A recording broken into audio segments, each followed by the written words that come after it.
तू बनबू तो बिगाड़ दे जा बिगाड़ देम जा अब जा कहे लगलो अरे जा कहे लगलो ना ना बोला जा कहे लगलो चल कह ना तू झगड़ा करबे जीवन भर फिर इहेनु बात बोल गाना गाना तथास्तु कहे के बात कैसे चंदना है ना चंदन आई हमार भोजपुरी में है वो मित्र बा हम के होय हम तू मित्र बाड़ू तीन जनी मित्र बाड़ू तीन जनी बाकी लोग कलाकार हम मानिला कलाकार हां जी तारा के भी मित्र चंदन के दुलरुआ मित्र हां गोड़ ऐसे मत कर दोस्त गोड़ लगे अरे आई रिस्पेक्ट यू तुम लक्ष्मी हो दुर्गा हो एक बार फिर छू लूंगा मैं कोई दिक्कत नहीं गोड़ लग भाई यूट्यूब वाला को है सके माफ बड़ा खुशी होती है तोहरो पैसा कट जाई चलो गाना कहो गाना कहो आप गाइए हेलो उठा के रखे के मत अरे लक्ष्मियों का पैर छूना कोई गलत बात है क्या ये दुर्गा है लक्ष्मी है भवानी है बहुत अच्छी बात है तनी हमर वोकल बढ़ाई तबे न हम गाई लेना है ये दोनों माइक वाले ले हेलो आ दोनों रौरा सब बैठ जाए हे जब हमारा बरवा रही तो फुट जाई किनारे दिया बाती चुपचाप रहो तनी तनी दे दी भैया सर हेलो दे दे भैया सर केने भागल के हेलो हेलो सिटी बन की सिटी हो हो हो हो आहा ला ला ला तनी आगे चल अब यहाँ के कहानी है जिंदगी में जहर घोरेल हुए जान और अपना पगला के दिलवा काहे दूरेल हुए जान तो हम कहत तनी बड़ा सुंदर भाव याद आता चंदन है ना अकेले मत फंसा तू फंस दीदी भैया हेलो प्रार्थना में बनी हम तनी स्कूल में प्रार्थना बा खड़ा बनी हेलो मेन माइक कि जिंदगी बेकार बाटे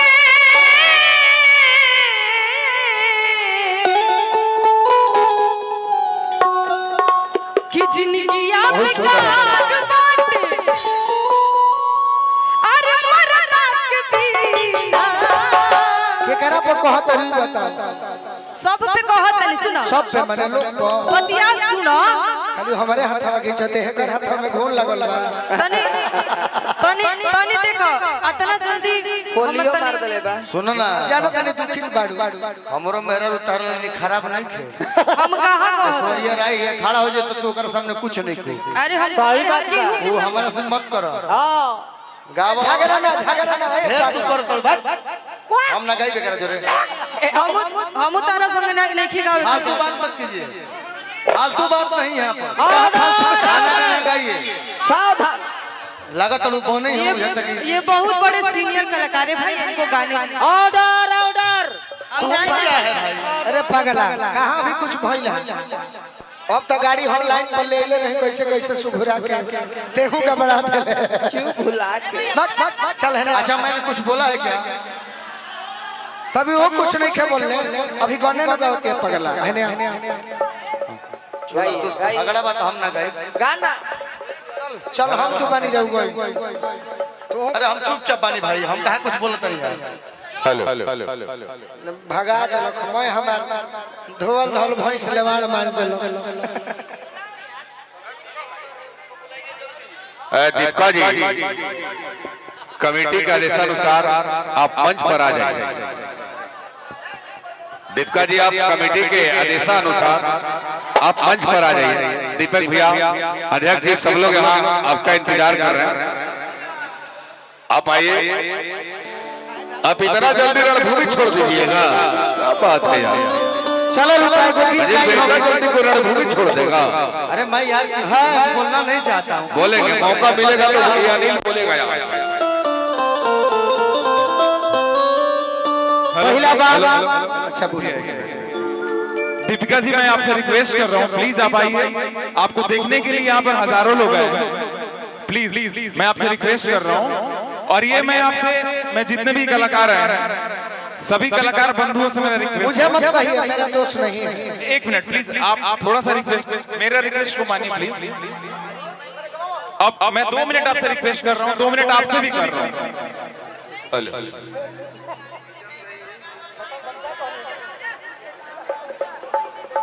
2 मिनट प्लीज, 2 मिनट बैठिए आप लोग प्लीज, 2 मिनट बैठिए प्लीज।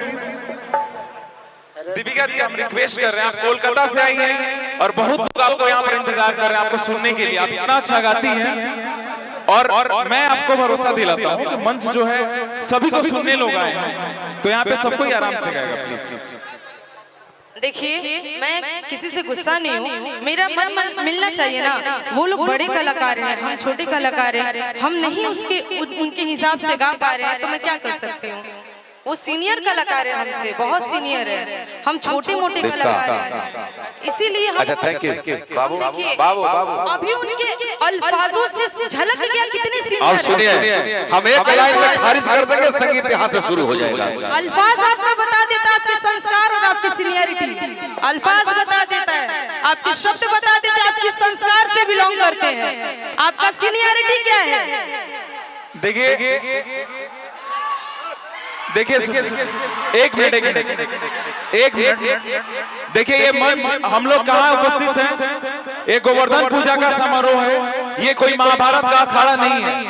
यहाँ पर हम लोग सबको गाना सुनने हैं, यहाँ पर युद्ध करने नहीं आए हैं और ना ही किसी से लड़ने आए हैं, ना कोई यहाँ पे सीनियर है और ना कोई जूनियर है, यहाँ पे सभी आर्टिस्ट हैं। हम आपका गाना सुनने आए हैं, हम किसी का झगड़ा सुनने के लिए यहाँ पर प्रोग्राम नहीं हुआ है। हम गाएंगे, लेकिन एक देखिए एक सलीलता से हम गाना गा सकते हैं, हमसे बाकी उस तरीके से गाना नहीं होगा। देखिए आप सलीके से ही गाइए, कोई डिस्टरबेंस नहीं हुआ, लेकिन आप लोग सब लोग गाइए, देखिए इसे अखाड़ा मत बनाइए आप लोग प्लीज। ये गुड्डू भैया बोल रहे थे हमारे मर्यादित भाषाओं का प्रयोग करना चाहिए। दीपिका जी, ये मर्यादित भाषाएं हैं। Deepika ji, I am very sorry. अभी सॉरी बोले और अभी अपनी जगह पे आ गए। I am very sorry. क्या बात, मैं सॉरी बोल रहा हूँ। फिर वही बात आप करिएगा, सॉरी अभी बोले फिर वही करेंगे। देख लीजिए 2 मिनट नहीं लगेगा आपको करने में। मैं कुछ नहीं बोलूंगा, आप मूड बना के आए कि चंदन को ऐसे करना है वैसे करना है, तो यार आई एम सॉरी प्लीज। आप सीनियर कलाकार हैं, आप नारी हैं, आप आपका सीनियर सम्मान कलाकार हैं भाई। आप संस्कार की बात कर रही हैं, इसलिए मैं आई एम सॉरी। सीनियर कलाकार हैं, प्लीज आई एम सॉरी। मैं आपके पाँव पड़ता हूँ, कीप इट अप। मैं आपके पाँव पड़ता हूँ, आप गाने गाइए, कंट्रोवर्सी मत कीजिए। कंट्रोवर्सी आप कर रहे हैं, हम कंट्रोवर्सी में रहने वाले नहीं हैं। देखिए आई एम सॉरी, छोड़ना आप सीनियर कलाकार हैं। मैं आपका पाँव छूता हूँ। दीपिका जी आप कार्यक्रम आप गाइए। चंदन बाबू छोटू भाई हमारा बैठा, दीपिका आजा मंच के आगे आओ बाबू। चंदन आप बैठ जाओ, छोटू जाओ, तू ही बोल दो। प्लीज आप लोग बैठिए प्लीज, प्रोग्राम को खराब मत कीजिए बाबू।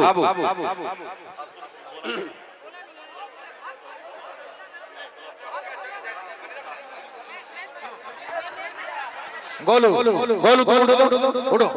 दीपिका जी प्लीज आप बैठिए, बढ़िए। चलो चंदन है, चंदन शांत हो जाइए। चलो हेलो।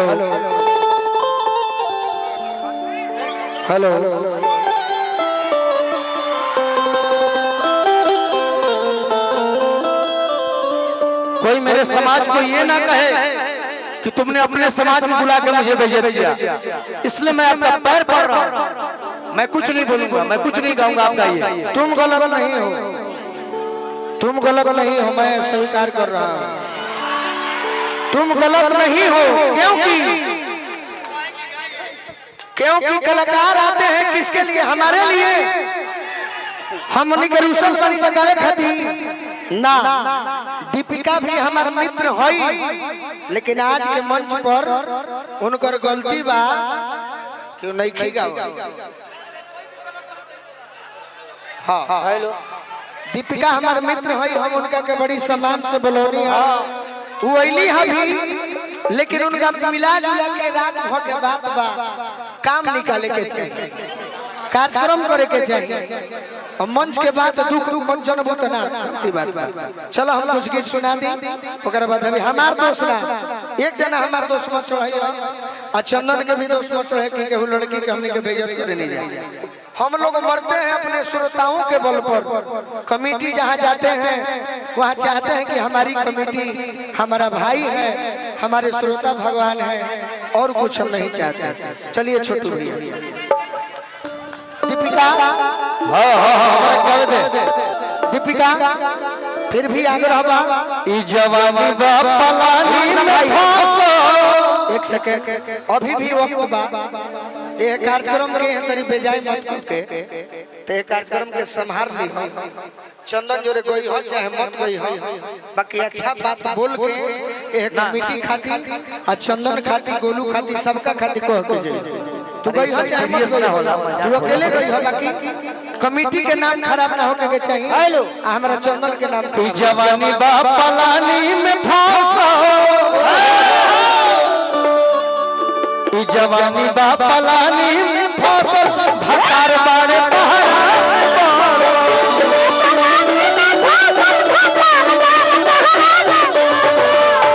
जवानी बा पलानी में फांसा भकार बाड़े